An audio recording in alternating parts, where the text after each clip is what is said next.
2024년 영유아 교사 토크 콘서트 가치 있는 우리 동행에 오신 여러분들을 환영합니다. 오늘 이 행사는 여러분들이 주인공이시고 어린이집과 유치원 선생님들을 위한 자리입니다. 영유아 교사 토크 콘서트 가치 있는 우리 동행은요, 한국보육진흥원에서 운영 중인 마음성장 프로젝트의 일환으로 여러분들이 일상과 업무로 인해서 발생하는 스트레스, 그리고 마음 상태를 점검해드리고 혹시나 우울하거나 가라앉아 있거나 이 일이 너무 힘들다고 느끼시는 선생님들이 있다면 함께 보듬어드리기 위해서 마련된 프로그램입니다. 실제로 우리 선생님들께 업무에 가장 필요한 게 무엇인지 물어봤대요. 설문조사를 했는데 24.7%가 스트레스 관리라고 하셨다고 합니다. 이 스트레스의 원인으로는 체력 소모가 큰 업무, 그리고 학부모와의 관계에서의 오는 어려움이라고 답을 해주셨다고 합니다. 그래도 우리가 이 사명감 있는 일 계속 해나갈 수 있도록 어떻게 마음을 관리하면 좋을지 오늘 토크 콘서트에서 이야기를 나눠보도록 하겠습니다. 2024년 영유아 교사 토크 콘서트 가치 있는 우리 동행 지금 시작하겠습니다. 오늘 첫 번째 순서는 특별 강연 순서입니다. 오늘 강연해 주실 분은요, 어쩌다 어른 세바시 다양한 매체에 출연하시면서 아마 얼굴이 익숙하신 분이실 것 같아요. 2016년에는 자존감 수업이라는 책을 내시면서 이 책이 100만 부가 팔렸다고 하니까 사실상 엄청난 베스트셀러 작가이시기도 합니다. 정신건강의학과 전문의 윤홍균 원장님을 모시겠습니다. 우리 선생님들 멋진 강연 부탁드리겠습니다. 네, 안녕하세요. 반갑습니다. 정신과 의사 윤홍균입니다.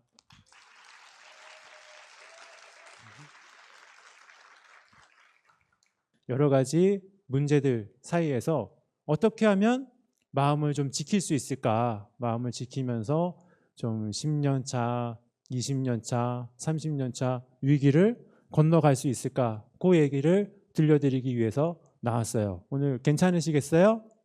저도 알려드리고 싶은 지식들이 많이 있지만 그래도 한 가지만 말씀을 드리자면 내가 뭐 불안해지고 화가 나고 억울해지고 지치고 이럴 때마다 한 가지 키워드는 기억해야 된다 한다면 어떤 단어가 있겠어요? 내 마음을 지키기 위해서, 또 우리가 사랑하는 아이들을 지키기 위해서 한 가지만 생각을 한다면 무엇을 떠올려야 된다? 답은 되게 쉽습니다. 여기 다 나와 있는 얘기들이에요. 그래서 내 마음을 지키기 위해서 한 가지 키워드를 꼽는다면 무엇이 가장 중요하다? 그렇죠. 센스들이 이제 있으신 거죠. 그래서 자존감을 어떻게 지켜야 될지, 또 자존감의 뜻이 정식적으로는 무엇인지, 또 자존감을 떨어뜨리게 되는 환경이 어떤 것들이 있는지, 또 자기 자신을 사랑한다는 것이 어떤 개념인지 함께 지식을 좀 나눠보겠습니다. 여러분들은 스스로를 어떻게 생각하세요? 어떤 사람이라고 생각하세요? 지금 스쳐가는 그런 단어들이 본인의 자존감인데, 사실 우리가 어렸을 때부터 본인 주관을 표현하라는 것을 별로 그렇게 좀 익숙해지가 않기 때문에 그냥 스스로 나는 어떤 사람이지? 나는 어떻게 생각되지? 이러면 떠올리는 경우가 거의 없어요. 그래서 본인 자존감을 체크하는 것은 본인한테 내가 기분이 어떤지, 내가 오늘 신체 컨디션이 어떤지, 내 오늘 자존감이 어떤지 이런 것들은 보통 출근하는 시간대에 한 번씩 체크하시면 괜찮습니다. 그런데 이 주관적으로 자기 자신을 설명하고 느끼는 것은 익숙하지 않기 때문에 이럴 때는 점수화를 좀 시켜서 생각을 하시면 좀 편해요. 내가 가지고 있는 모든 능력, 매력, 자산, 인간관계, 가족과의 사이 이런 것들을 다 총합을 내봤을 때 내가 한 몇 점짜리 인생 살아가고 있는가 이런 것들을 따져보면 본인 자존감이 대략적으로 나옵니다. 내지는 내가 가지고 있는 것들, 내가 가지고 있는 외모, 직업, 연봉, 자산 수준 이런 것들에 내가 한 몇 퍼센트 정도 만족하고 있는지 평균을 내보면 본인에 대한 자존감이 좀 나오는 거죠. 저희 병원에 이제 찾아오시는 분들 여쭤보면은 한 20점대, 30점대 이렇게 말씀하시는 경우가 많고 한 40점, 50점, 50점대, 60점대 이렇게 내가 되는 것 같다 하면은 좀 저 같은 경우에는 걱정을 할 수밖에 없다는 거예요. 내가 지금 힘든 게 외부적인 환경 때문에 힘들 수도 있고 내가 좀 능력이 부족해서 그럴 수도 있지만 사실은 내가 나 자신에 대해서 너무 점수를 후려치고 있어서 그 정도까지는 아닌데 내가 나 자신에 대해서 너무 만족하면 안 된다는 생각을 가지고 있어서 오히려 자존감이 떨어지고 자존감이 떨어져서 본인의 잠재력을 못 끌어내고 있지는 않은가 이런 생각을 할 수밖에 없다는 겁니다. 그리고 이 자존감이라고 하는 게 사실은 옛날에도 있었거든요. 옛날에도 있었고 또 뭐 중요도가 있긴 있었는데 옛날에는 그나마 권위주의 시대였단 말이에요. 권위주의 시대는 나의 주관적인 느낌이나 나의 주관적인 평가보다 권위자의 평가가 훨씬 더 중요했던 시기였단 말이에요. 그러니까 그때는 좀 자존감이 떨어지더라도 주변에서 아이 괜찮아, 너 정도면은 잘 살고 있어, 자네 정도면은 능력 있어, 잘하고 있는 거야라고 뭐 나보다 권위자, 뭐 대학교 다닐 때는 교수님이 한마디 해주고 직장 다닐 때는 사장님이 한마디 해주고 또 원장님이 한마디 해주면은 저 사람이 나보다 권위자니까 하면서 그냥 살아갈 수 있었는데 지금은 아무래도 자신의 주관을 좀 뚜렷이 내세우고 이게 중요해진 시대이기 때문에 앞으로 이 자존감이라고 하는 항목은 우리가 행복한 인생을 살아가고 좀 질 좋은 건강한 인생을 살아가기 위해서 상당히 중요한 이슈가 될 것이다. 그렇게 보고 있습니다.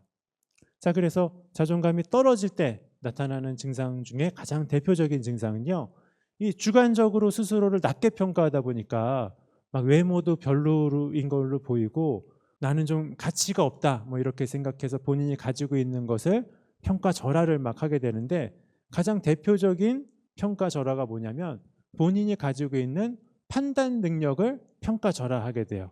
본인이 가지고 있는 판단력을 못 믿기 시작하는 거예요. 아까 그 스트레스가 쌓이면 몸이 힘들면은 신뢰하는 게 떨어진다 그랬잖아요. 그렇듯이 자기 자신을 신뢰하지 못하니까 이런 회색 칼럼에 있는 말들도 많이 하게 됩니다. 누구나 뭐 이런 판단 능력에 대한 판단에 대한 질문을 할 수는 있는데 보통 건강하신 분들은 미래에 대한 갈등을 합니다. 내가 이 길로 가야 되나?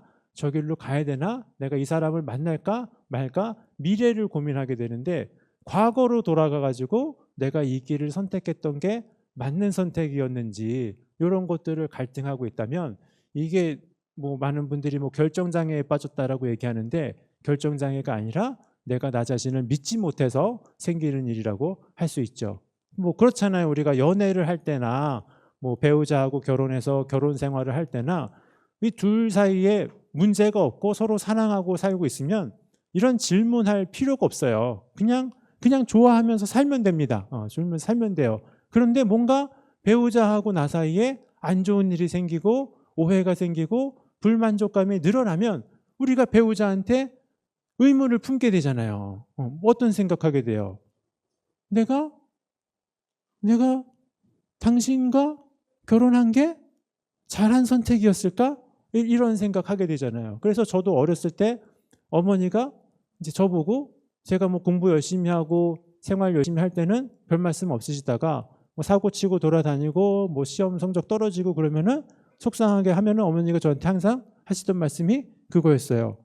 홍균아, 내가 왜 너를 낳았는지 모르겠다. 뭐 이런 이제 얘기가 나오기 시작하면은 이게 어머니 자존감이 떨어진 거고 어머니와 나 사이의 관계가 뭔가 안 좋아지기 시작한 거죠. 그래서 자존감이 떨어지고 있는지 좋아지고 있는지 요것을 구분할 수 있으려면 많이들 우리가 사용하는 게 일기를 좀 써보시라 그래요. 일기를 쓰면은 내가 나를 어떻게 생각하는지 내 생활이 어떤지 머릿속에 있을 때는 사실 모르거든요. 그래서 이게 표현이 돼서 글로 써보면 내가 나를 어떻게 바라보고 있는지 이게 보인단 말이에요. 그래서 자존감 회복하신 분들이 되게 많이 하시는 말씀 중에 하나가 선생님, 제가 옛날에 선생님 여기 병원 처음 찾아왔을 때 일기장에는 다 물음표로 끝났대요.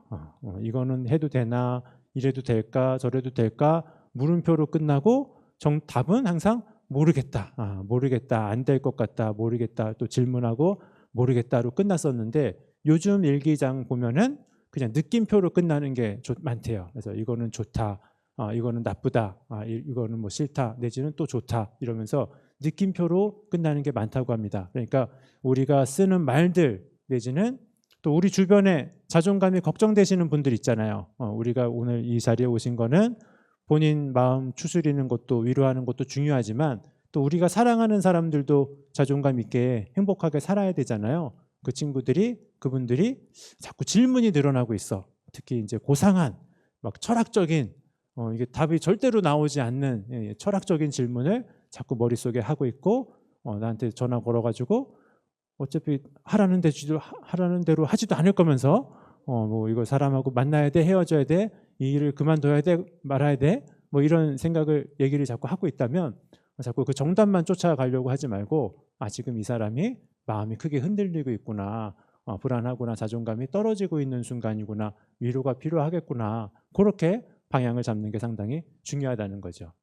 괜찮으시겠어요? 그래서 뭐 이게 뭐 저뿐만 아니라 정신과 의사뿐만 아니라 여러 군데 다 퍼져 있습니다. 자존감 문제는 퍼져 있어서 특히 영화 같은 거 이제 보시면은 항상 영화 속 주인공들은 자존감이 낮은 상태로 시작을 해요. 자존감이 낮은 상태로 살아가고 있어. 막 그 자존감이 낮다 보면은 나는 뭐뭐 할 가치도 없어 이러거든요. 그래서 좀 너무 자존감이 떨어지는 단계, 그 경계에서 우리는 항상 입맛을 물어봅니다. 입맛. 나는 먹을 가치도 없어. 이렇게 되면 입맛이 떨어지거든요. 그래서 누구나 뭐 자존감의 기복은 겪을 수밖에 없지만 입맛이 떨어졌어. 그리고 누구나 밤에 좀 불안할 수 있어요. 내일까지 뭘 준비해야 되는데 불안할 수 있는데 우리가 항상 물어보는 거는 잠은 좀 주무시냐고 물어봅니다. 잠잘 가치도 없어. 나는 잠을 자서도 안 돼. 이러면서 자기 자신을 다그치고 있으면 이거는 좀 병이거든요. 그래서 내가 입맛은 괜찮은지, 잠은 잘 자고 있는지. 영화 오토라는 남자에서도 너무나 흔한 영화죠. 너무나 흔한 영화인데 영화 주인공들이 다 자존감 낮은 상태로 시작한다 그랬잖아요. 이 주인공은 가치가 없다. 나는 뭐뭐할 가치가 없다. 이 자존감 저하의 밑바닥은 뭐겠어요? 뭐 할 가치도 없다? 나는 살 가치도 없다. 이렇게 이제 생각하시는 분인 거예요. 그래가지고 자꾸 막 자살 시도를 하시는 그런 모습이 나오는데 이분이 결국은 계속 그렇게 자존감 낮은 상태로 지내시다가 자존감 낮은 상태로 영화가 끝났다. 이러면은 이 영화 사람들이 보겠어요? 안 보죠. 우리는 뭔가 판타지를 갖고 희망을 얻기 위해서 영화를 보거든요. 그래서 영화 딱 보시면은 이분이 자존감 높아지려면 어떤 분들을 만나야 돼요? 뭐 이런 분들 만나야죠. 이분은 좀 어때 보여요? 좀 자기 자신 사랑할 수 있을 것 같고 남에게도 사랑을 좀 줄 수 있을 것 같잖아요. 그런 분들의 사랑을 받으면서 마음을 회복하게 되는 그런 이야기들이 이제 다 모든 드라마와 영화에 나오니까 여러분들도 저에게 자존감에 대한 강의를 들으신 분들이시니까 앞으로 그런 드라마 영화 보실 때 자존감을 테마로 보시면은 조금 더 익숙하게 받아들이시게 될 겁니다. 자, 그리고 좀 간단하게 말씀드리면 유난히 더 자존감을 좀 힘들게 하는 그런 환경들이 있다. 첫 번째는 한번 읽어봅시다. 시작. 그래, 인간 세상이 너무 복잡하고 우리가 또 아이들을 돌보고 부모님들을 만나고 또 우리 원장 선생님들하고의 인간관계 또 중간 관리자로서의 인간관계 너무나 복잡하지만 이 복잡한 것 중에서 그나마 우리가 할 수 있는 이유는 뭐다? 기분이 좋으면 인간은 그것을 한다는 거예요. 뭔가를 했더니 성취감이 느껴져. 그러면 우리 인간은 이 보상중추라는 부분이 활성화가 되고 한 번 더 하고 싶다라고 하는 의욕이 생긴다는 거죠. 그래서 어쨌든 또 하고 싶다라는 생각이 들려면 기분이 일단 좋아야 됩니다.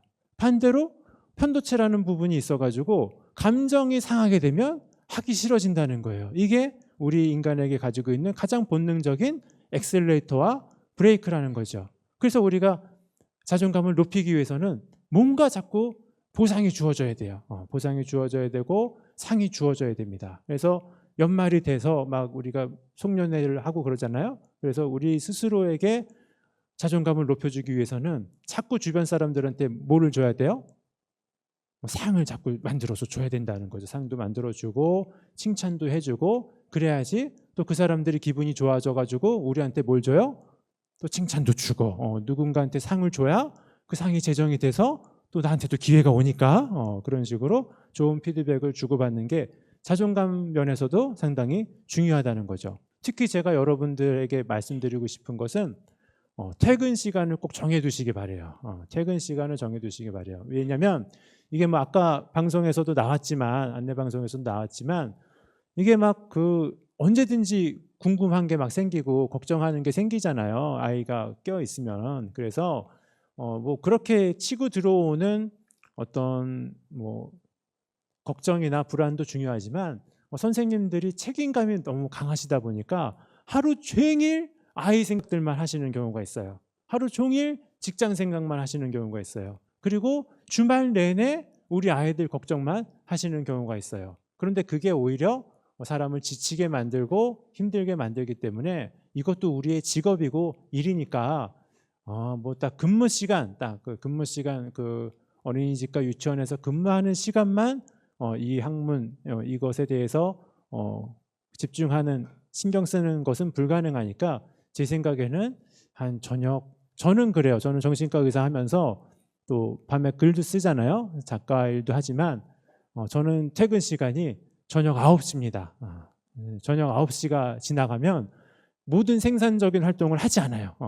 글 쓸 게 떠올라도 안 씁니다. 그리고 정신의학에 대해서 공부할 게 있어도 공부 안 합니다. 왜? 나는 정신과 의사로서 퇴근했으니까. 그래서 여러분들도 이 일을 오래 이제 해야 되고 또 잘하기 위해서는 우리 선생님으로서의 퇴근 시간, 휴식 시간은 항상 꼭 확보를 하셨으면 좋겠다. 그렇게 얘기를 드립니다. 자, 그리고 두 번째 위기를 만드는 환경은 스트레스를 받고 힘든 게 있어도 말이라도 좀 할 수 있으면 좋아요. 말이라도 좀 할 수 있으면 좋아요.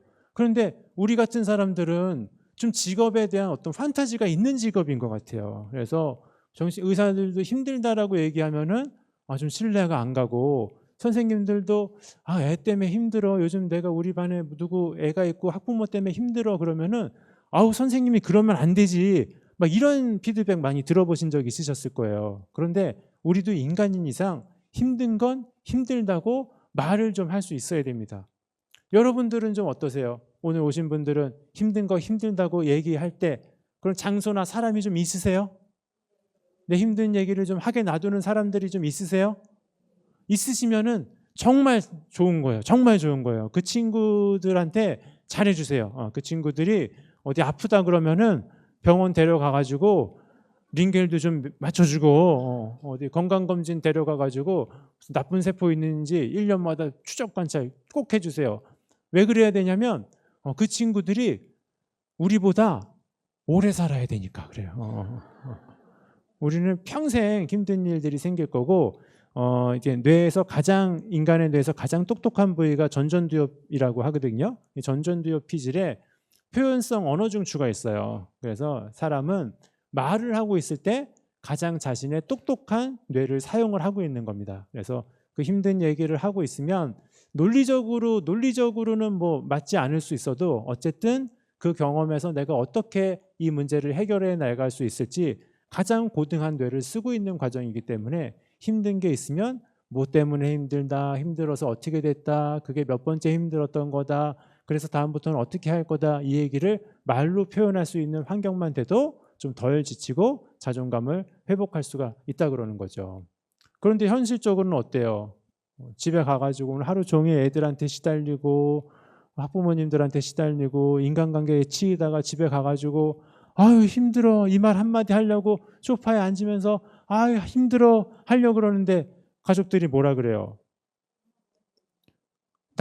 내가 더 힘들어 버텨 이런 얘기 막 들리잖아요. 그런데 사실은 전문가들은 그런 얘기를 해요. 누가 사랑하는 사람이 힘들다고 하면은 뭐 공감을 해줘라, 경청을 해줘라라고 하는데 사실 또 사랑하는 사람이 힘들다는 얘기를 들으면 그게 또 다 내 탓인 것 같고 죄책감이 느껴지고 미안해서 그게 잘 안 됩니다. 그래서 힘들다는 얘기를 하는 아니면 또 우리가 주변에 동료들에게 그 동료들의 자존감을 높여주고 더 지키게 하려면 그걸 다 듣다 보면은 힘들어지기 때문에 같이 힘들어지기 때문에 그냥 말을 하게 놔둔다. 이것만 해줘도 충분합니다. 그 말을 끊지 않고 말을 하게 놔둔다. 이것만 해줘도 괜찮아요. 방법은요 간단합니다. 한 가지 단어인데요. 하나는 끝을 올리는 거고 하나는 끝을 내리는 거예요. 어떻게 이제 제가 이 방법을 알게 됐냐면 사실 저희 어머니가 어렸을 때부터 저한테 쓰시던 방법이세요. 저희 어머니 어렸을 때부터 제가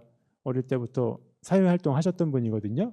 그래서 어머니한테 무슨 얘기를 하다 보면 어머니 한복 만드시는 분이셨단 말이에요. 하다 보면 어머니 뭐 학교에서 뭐 제가 선생님한테 뭐가 미움을 받았는데 성적은 자꾸 떨어지고 뭐 이런 일들이 있었어요. 그러면 어머니가 딱 보면서 그러는 거예요. 그랬어? 그래서 이것만 하시는 거예요. 그래가지고 내가 이걸 친구들한테 얘기를 했는데 친구들은 들어주지도 않고 내가 짝사랑하는 여학생이었는데 걔는 내 마음을 모르는 것 같고 뭐 그러는 거예요. 그러면은 어머니가 나를 보면서 뭐라 그래요? 그랬어? 그래서 이것만 하는 거예요.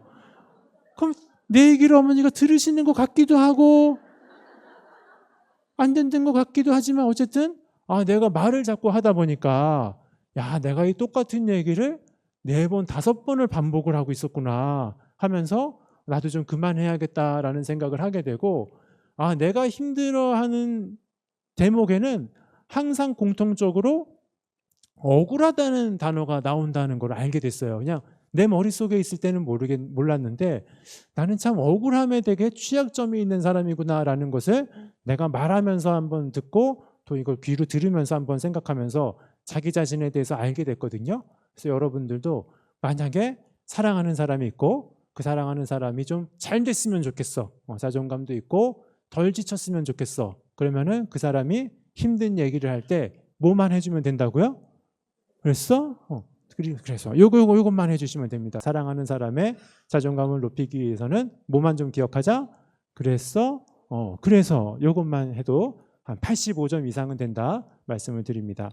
마지막으로 3번째입니다. 좀 더 평범하게 남들처럼 이런 완벽을 추구하는 시스템에서 우리 자존감은 더 위기를 겪을 수밖에 없습니다. 이걸 왜 제가 보여드리냐면 현재 대한민국 2024년의 대한민국의 심리적인 이슈는 완벽주의가 유행하고 있다는 겁니다.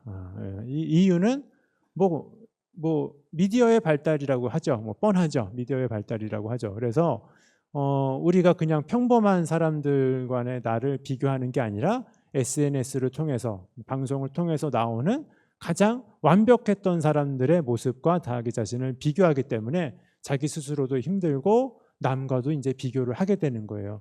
사실 저도 좀 그래요. 이런 게 있어요. 왜 그러겠어요? 지금 저도 뭐 나름 좀 괜찮은 평가를 받고 있는 정신과 의사예요. 아닌가요? 나름 지금은 좀 이제 저도 좀 뭐 유명해지고 이름을 알리고 해서 좀 사람들이 제 얘기를 좀 믿어주긴 하지만 예전에는 또 그 되게 유명한 우리 선배님들이 계신단 말이에요. 어떤 분들 아세요? 딱 정신과 의사, 유명한 정신과 의사 하면 누구 떠올라요?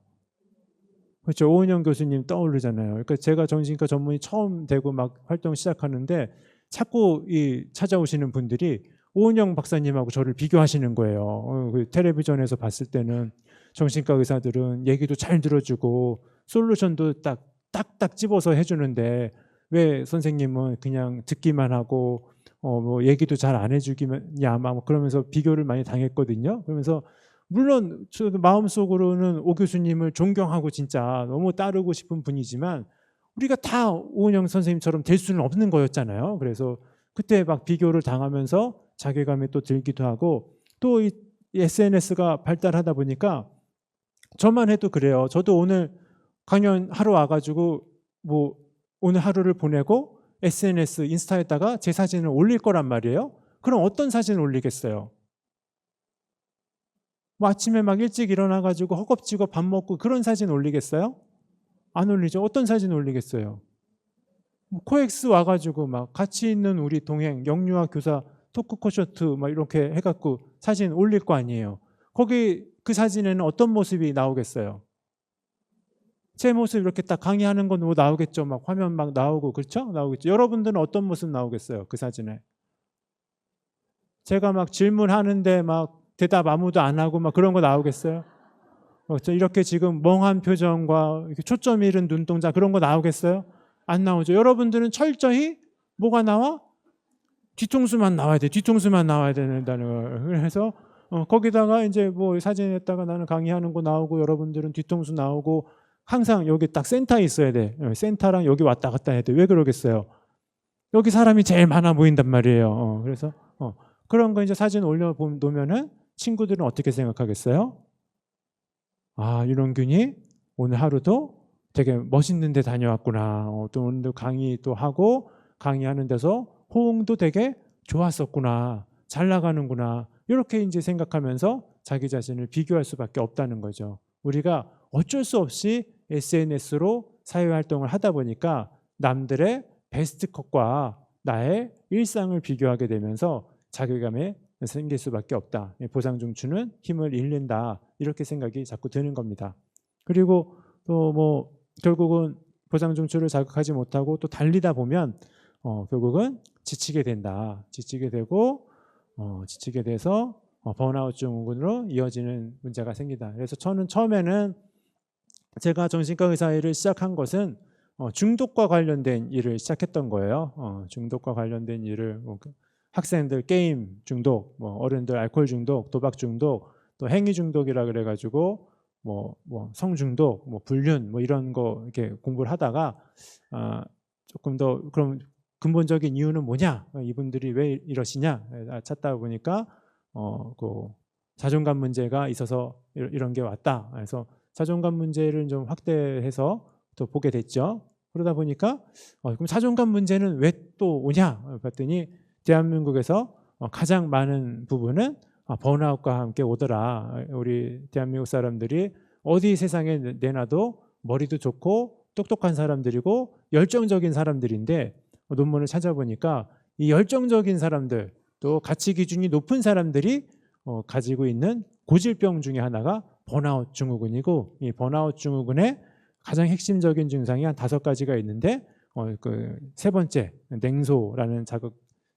냉소라고 하는 증상과 맞물려서 자존감 저하와 부정적인 관점이 자꾸 생기더라. 부정적인 관점이 타인에게 생기면 분노가 되고 자기 자신에게 생기면 자존감 저하가 되는 거죠. 그래서 지금 대한민국 사회는 열심히 살아왔어. 진짜 다들 1950년대 세계에서 가장 가난한 나라에서 2020년대 세계에서 가장 잘 사는 나라, 문화적으로도 발달한 나라, 그냥 돈만 잘 버는 그런 자원만 많은 나라가 아니라 놀기도 잘 놀고 먹기도 잘 먹고 소통도 잘하고 모든 면에 다 잘하는 사람들인데 이렇게 열심히 살다 보니까 지쳐버렸구나. 지쳐버려서 타인에 대해서 화가 나 있거나 자기 자신에게 대해서 화가 나 있어서 이 서로를 못 믿으면서 자살률 1위에 우울증 1위에 우울한 삶을 우리가 지금 살아가고 있었구나. 요거를 깨닫게 된 거죠. 그래서 여러분들이 살다가 이해가 되는 어떤 슬픔, 저 사람이 왜 저러는지 이해가 된다. 이해가 되는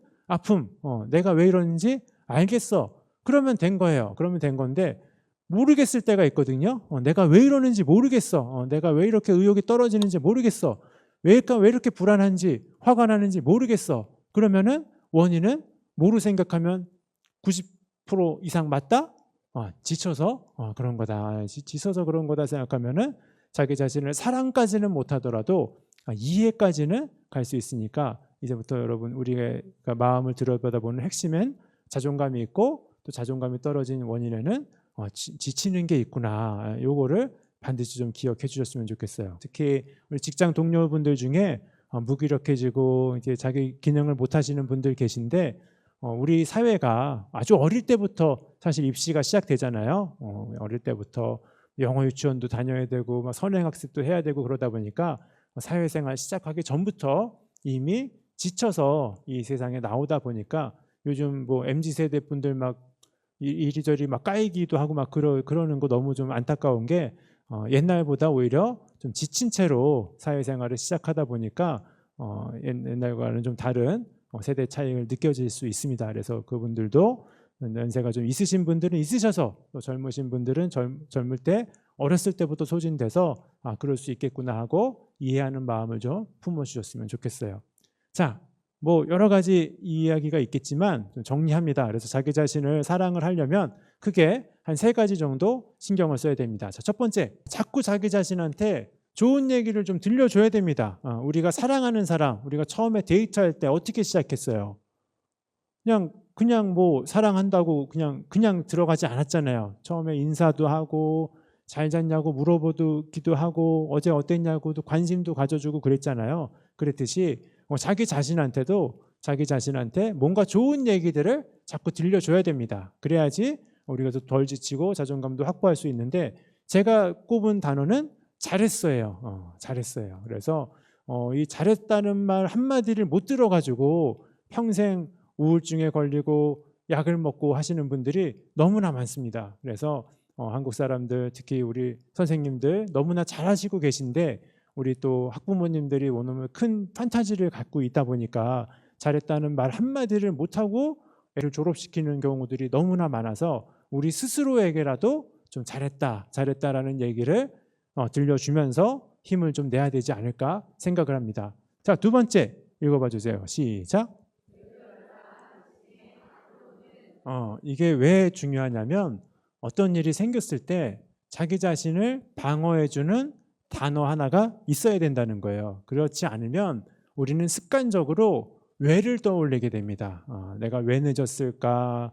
왜 못했을까? 그걸 왜 놓쳤을까? 하면서 왜라는 단어를 떠올리게 되는데, 이 왜라는 단어는요, 성과를 불러일으키기에는 좋대요. 성과를 불러일으키긴 좋고 자연과학을 공부하는 사람들에게는 되게 중요한 단어지만, 마음을 다룰 때는 비난으로 작용을 합니다. 그래서 일단 내 마음의 상처를 하나 만들고 시작하는 작업이 되는 거예요. 그래서 만약에 내가 뭘 잘못한 게 있더라도 내가 왜 그랬을까 이러면서 습관적으로 과거로 돌아가지 마시고, 앞으로는 이렇게 해야겠다, 내가 지금부터는 뭐뭐 해야겠다라고 후회를 하더라도 미래형 시제로 후회를 하시면 내 마음을 다치게 하지도 않고 또 미래를 바꿀 수 있다고 하니까 미래형 후회, 앞으로는을 하시기 바랍니다. 그리고 마지막 3번째 읽어봐 주세요. 시작. 그렇죠. 완벽주의가 항상 깔려 있다는 사실 다시 한번 말씀드리고 싶고요. 가장 유능한 정신과 의사가 되기가 목표였어요. 그랬더니 잘 될 땐 좋아요. 잘 될 때 어디 가서 상 타고 어디 가서 칭찬 듣고 환자들이 선물 주면서 고맙다고 하면은 잘 될 땐 좋아요. 내가 진짜 내가 원하는 의사상으로 다가가고 있구나라는 생각이 들어서 잘 될 땐 좋은데, 문제는 안 될 때 너무 힘들더라고요. 환자들이 안 낫고 컴플레인이 들어오고, 또 저는 이런 일을 하다 보니까 1년에 한두 번씩 세상을 떠나시는 분들이 생기거든요. 그럼 마음이 너무 안 좋은 거예요. 한 3일 잠을 못 자요. 그리고 또 막 그 환자분들이 얘기를 하시는데 제가 공감을 해드리고 이해를 해드려야 되는데, 솔직히 살아온 경험이 다 다르기 때문에 이해가 안 될 때가 있거든요. 그러면은 너무 미안한 거예요. 너무 미안해서 난 왜 아직도 이런 걸 이해 못하지? 난 왜 아직도 이런 걸 모르지? 하면서 자책을 하게 되는데, 문제는 나로서는 자책이에요. 나로서는 미안한 거예요. 그런데 이 미안한 감정과 부정적인 감정은 아까 보여드린 편도체에서 다 관장을 하거든요. 그러니까 나는 미안한 마음인데 나를 바라보는 상대방 입장에서는 원장님 왜 자꾸 짜증을 내세요? 원장님 왜 자꾸 화를 내세요? 제가 뭘 잘못했어요? 하시는 거예요. 나는 미안해 죽겠는데 남들이 보기에는 이게 미안함이 아니라 무례함으로 느껴질 수도 있겠다라는 생각이 들어서 이제는 좀 목표를 바꿨습니다. 그래서 이제는 세계에서 가장 유능한 의사가 되는 것은 포기하고 그냥 친절한 노인이 되는 게 지금의 저의 목표예요. 저도 언젠가는 은퇴를 할 건데, 은퇴하고 나면은 뭐 카페를 차릴지 치킨집을 할지 모르겠는데, 어쨌든 내가 좀 친절한 사람이 되어 있으면 나머지 이 인생을 보내는데 서로 좀 도움이 될 것 같아서 이렇게 생각하고 좀 찾아보니까, 친절하다는 거는 뭐냐면 많이 웃고 말을 천천히 하는 거래요. 그래서 요거를 하면서 은퇴를 준비하고 나중에 나중을 기약하자 이렇게 생각하면서 사람들을 대했더니 그나마 좀 사람들이 더 편하게 느껴지더라고요. 그래서 저도 편하고 저를 찾아오시는 분들도 더 편하게 느껴지시고 말씀도 잘하시는 것 같아서 이거 괜찮은 방법일 것 같아요. 그래서 여러분들도 어차피 사람을 만나는 일을 하시고 사람을 대하는 일을 하신다면 완벽한 교사도 좋지만 그거는 좀 한때 내가 꿈을 꾸고 달릴 때 그때는 완벽한 교사의 꿈을 꾸는 것도 좋지만 이런 플랜 B, 내가 일을 어차피 할 거면 다른 뭐 플랜 B가 있으시면 좋고 없으시다면 그냥 좀 친절하게나 좀 살아보자, 좀 잘 웃으면서나 좀 살아보자 하면서 또 다른 계획을 세워두신다면 마음 좀 편하게 이 일을 하시고 스트레스도 좀 덜 받으실 수 않을까 제안을 좀 드려봅니다. 네, 오늘 짧지 않은 시간, 긴 시간 동안 이 이야기를 집중해서 들어주셔서 저에게도 상당히 좀 감동스러운 시간이 됐습니다. 아무쪼록 정말 가치 있는 일을 하시고 중요한 일을 하시는 여러분, 제일 중요한 것은 여러분들의 대우가 좋아지고 사회적인 대우가 좋아지고 세상이 바뀌어야 되겠지만 그때까지 우리 건강을 유지하면서 일단 좀 살고 봐야 되잖아요. 그렇죠? 일단 좀 건강하게 건강 잘 유의하시면서 지내시길 바랍니다. 오늘 함께 해주셔서 정말 감사드립니다. 감사합니다.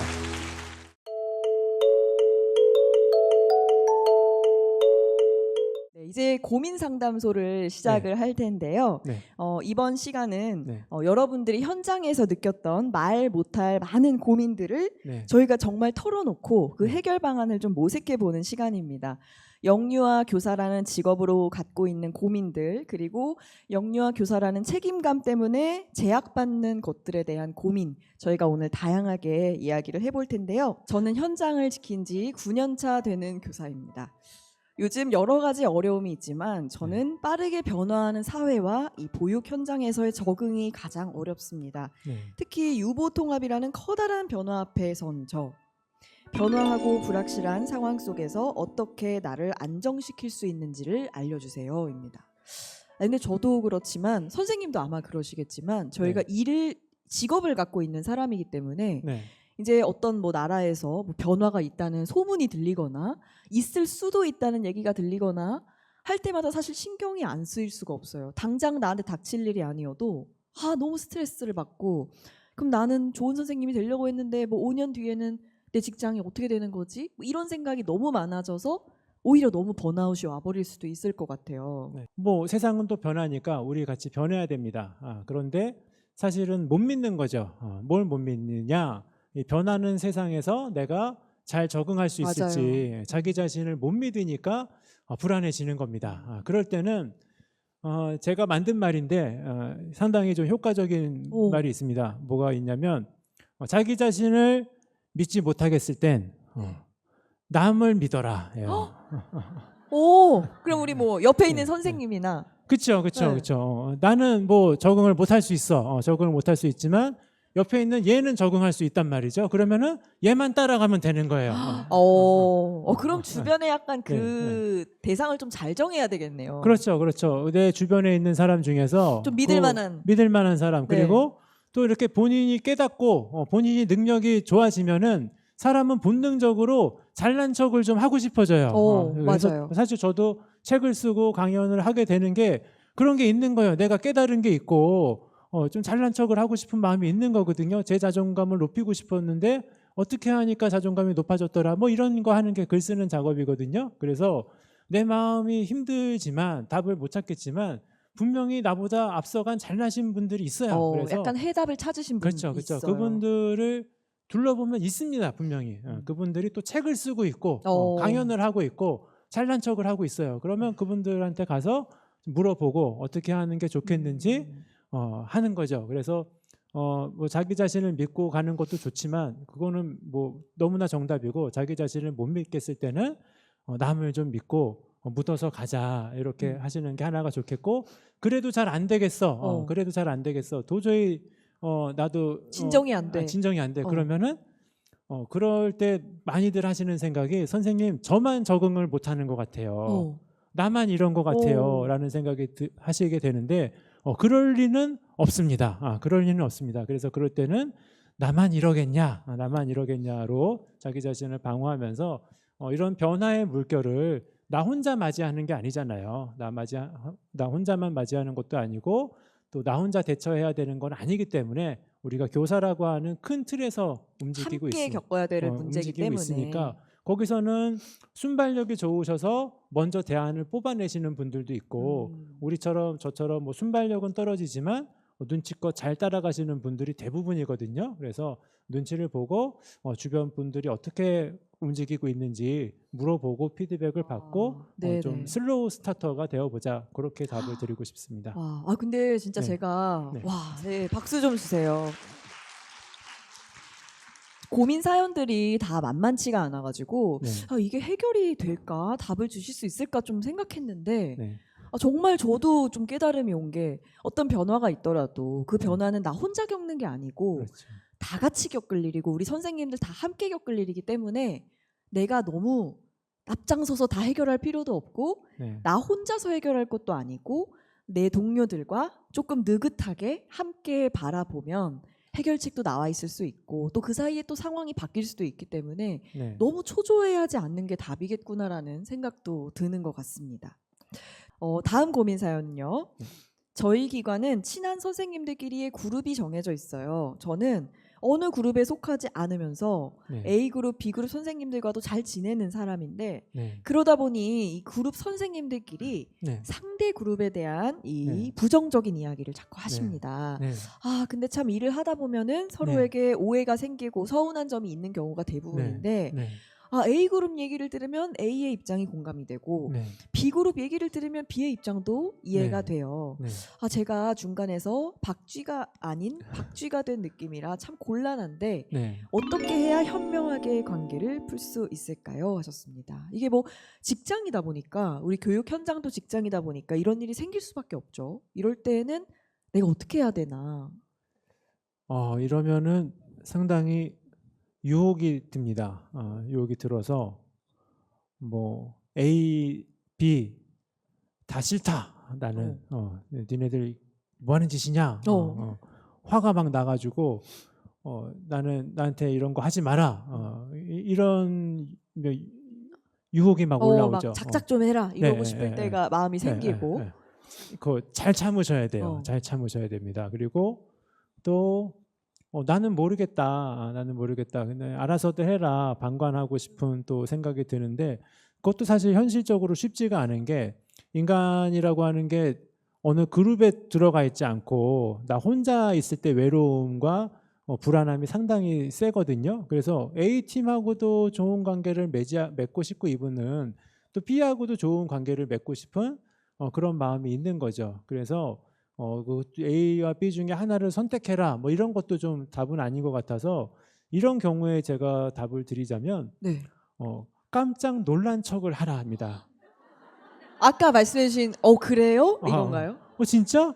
나는 상상도 못했어. 나는 정말 몰랐어 라고 하면서 마치 이 사람이 저 사람을 싫어한다는 사실을 모르는 척을 하고 현명하다. 리액션만 해주라는 거죠. 왜냐하면 꼭 이러다가 A팀하고 B팀하고 자기들끼리 갑자기 난데없이 화해를 해버리는 경우가 있어요. 맞아요. 그리고 자기들끼리 연맹을 맺어버리면은 그 사이에서 내가 이것도 동조하고 저것도 동조했던 나만 이상해지는 경우가 변변치 않게 존재하거든요. 그래서 중립적이라는 것은 A와 B 중에서 뭐 둘 다 거절하라는 게 아니라 그냥 나의 아이덴티티는 뭐예요? 우리가 A랑 친해지기 위해서 온 것도 아니고 B랑 친해지기 위해서 온 것도 아니잖아요. 나의 아이덴티티는 뭐예요? 나는 영유아 교사인 거죠. 그래서 항상 here and now가 기본인데 here는 here and now가 기본이라서 내가 어디에 있는지 장소를 중요시해야 된단 말이죠. 그래서 내가 지금 있는 장소가 만약에 뭐 학교라면 교사 역할에 충실, 또 하나라도 뭔가 좀 공부하고 가리키고 그런 거에 집중하면서 이 두 그룹 간의 감정 문제에서는 그냥 모르는 척, 이제 알았던 척, 그래서 동조도 하지 않고 거부도 하지 않는 깜짝깜짝 놀라는 연기를 계속 하시는 게 그러다 보면 둘 중에 하나가 나가거나 둘 중에 하나가 화해를 하게 됩니다. 그러면은 다시 들어가거나 아니면 최악의 경우는 이렇게 갈라져 가지고 서로 미워하다 보면 이 직장은 좀 안 좋아져요. 그때 나의 능력이 남아 있어야 되기 때문에 이럴 때는 반응만 하시면서 내 능력 개발에 집중하시는 게 실속이 있겠다 생각이 듭니다. 오히려 이제 소위 이제 뭐 뒷담화라든지 네, 뭐 네. 이런 상황이 나에게 주어졌을 때 너무 네. 당황하지 말고 네. 그냥 아 진짜 정말 나 몰랐어. 그렇구나